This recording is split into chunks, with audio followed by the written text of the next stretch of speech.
Let's start off with graphing inequalities on a number line. So before we start graphing anything, we just have to remember the symbols. So this is greater than, this is less than, this is greater than or equal to, and this is less than or equal to. So greater, less, greater, or equal, and less or equal.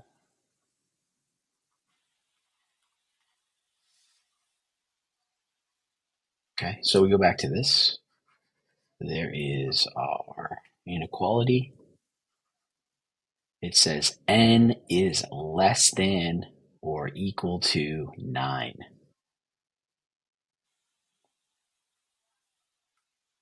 So we're going to place the dot on the 9, which is over here. We know it's less than, which means is 8 less than? Yes. 6 less than? Yes. 0 less than?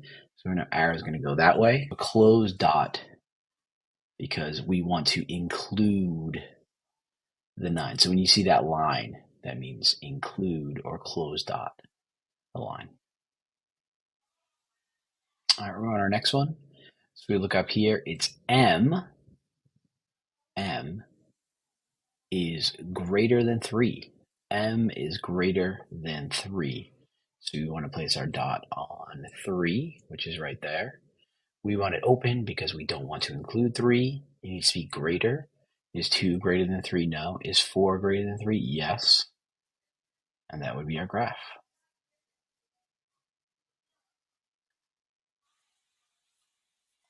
Our next one, it says -8 is greater than or equal to p. Well, I'm not going to graph it like that.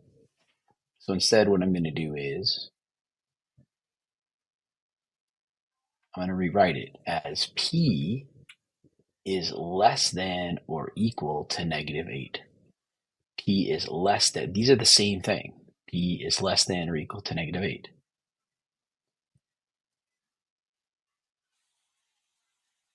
So now that's that way, it's easier for me to plot my points properly.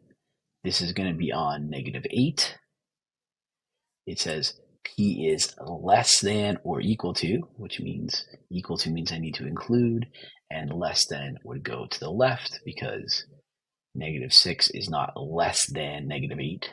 0 is not less than -8. 8 is not less than -8. But -9 is less than -8. And that's that one. And we're on our last one here, which is 6 is less than R. But again, I'm going to rewrite it as R is greater than 6. R is greater than 6. So I want to place it here on 6. I want an open circle because I don't want to include 6. And I want to go to the right because R is greater than 6. And 8 is greater than 6, but 4 is not. So we go in that direction. Now we're going on to writing inequality to represent a situation. It says Bob makes $8 per hour for stacking wood. He wants to earn at least 320. Write inequality to represent the situation. Use X to represent the number of hours worked. So not solving here. I'm just going to write an equation. I know that $8 per hour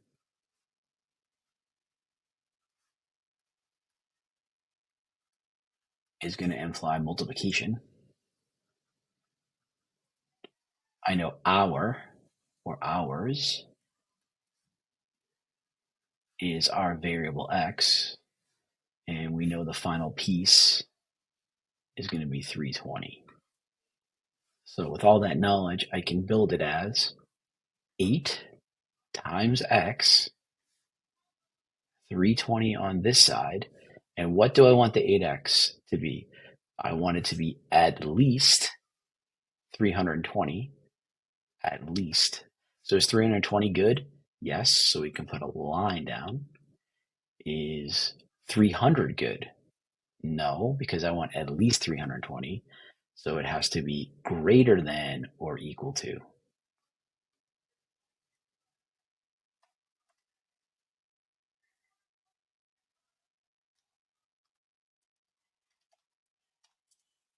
Like that.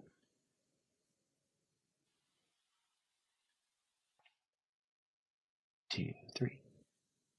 Let's go into our next one. Jane has already made 7 pies and she's able to make 3 pies every hour. She needs to make at most 16 pies. Write inequality represent the situation. So we're thinking at most. That means 16 is the top that she can make. This is the most she can make. She can make less than that. She can't make more than that. So we know she's already made 7 pies. So 7 pies. We're going to think of that as plus 7. We know it's 3 pies per hour, which means times 3. And we know our variable is the hours, which we're going to call x. And we know that 16 is our ending point. So let's write it out. We're going to write it as 3x, 3 pies per hour, that's multiplication, plus the 7 that's already been made, and that would lead us to 16. So it says at most 16. Can you make 16? Yes. So we're going to put a line. And then again, we have to think about it. At most 16. 16 is our top. We can make anything less than that. So this side has to be less than or equal to 16 because of the phrase at most.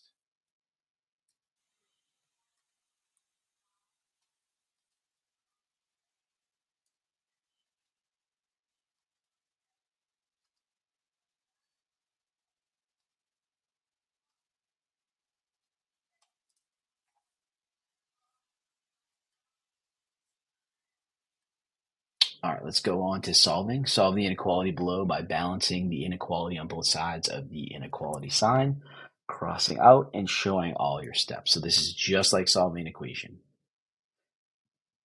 Okay, I can even consider it as an equation at first.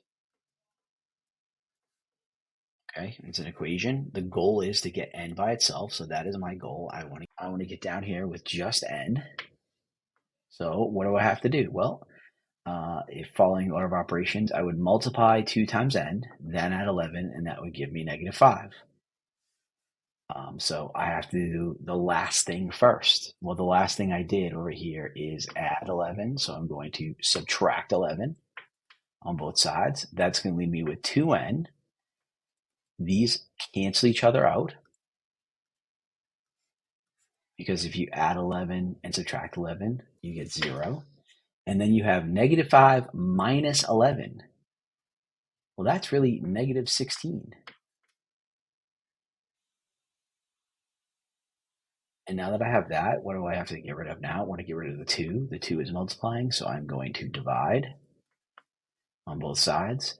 That's going to leave me with -8 over here. But then rather than putting the equal sign, I'm just going to shift the inequality in there like that. So I could have done that from the beginning, or I could have just solved it like his equation and then stick in the inequality. And there's no reason to change anything in terms of the solving because I didn't encounter anything that would alter the answer.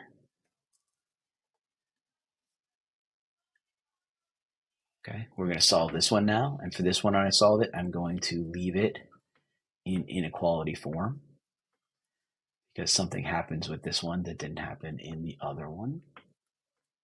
So again, order of operation says that I would multiply by -3, then I would subtract 9, and that would be less than or equal to 12. So I want to get b by itself at the bottom. So I'm going to add 9 to both sides.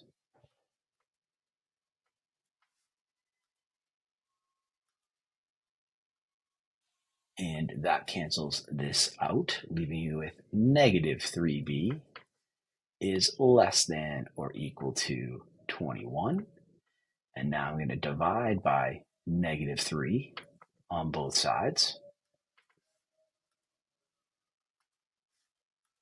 That's going to cause the negative 3 to cancel out, leave me with just the b. And 21 divided by negative 3 is going to be negative 7. But rather than put this down here, because I'm divided by a negative 3, that causes my inequality sign to flip, which means the answer is b is greater than or equal to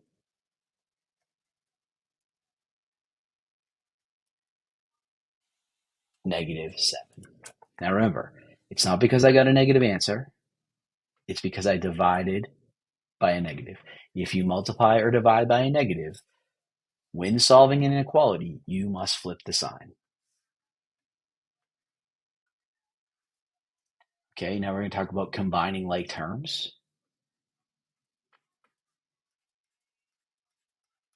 So when combining like terms, we can combine terms that are like. Both of these terms are like each other. They both have an x, therefore we can combine them. 5x plus 4x is 9x. And that is it.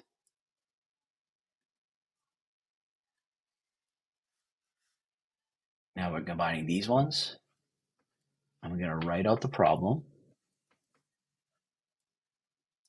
And then I'm going to mark off the pieces that are similar to each other, or rather like each other. So this 4x and this 8x are like each other. They both have x's. So I can combine them together. But when I combine them, I have to take the operations that are connected with them. So this is not going to be 4x and 8x. This is going to be negative 4x plus 8x. And negative 4x plus 8x is going to give me 4x. Now, I identify the other pieces that I can combine. I can then combine the 3 with the plus 5 because they are just numbers. So 3 plus 5 would give me 8. And now I put these together, but I can't combine them. And I can't combine them because this has an x and this doesn't. So my final answer is just going to be 4x plus 8. And I do plus 8 because it's positive, and that's positive. So I have positive 4x plus 8 as my answer.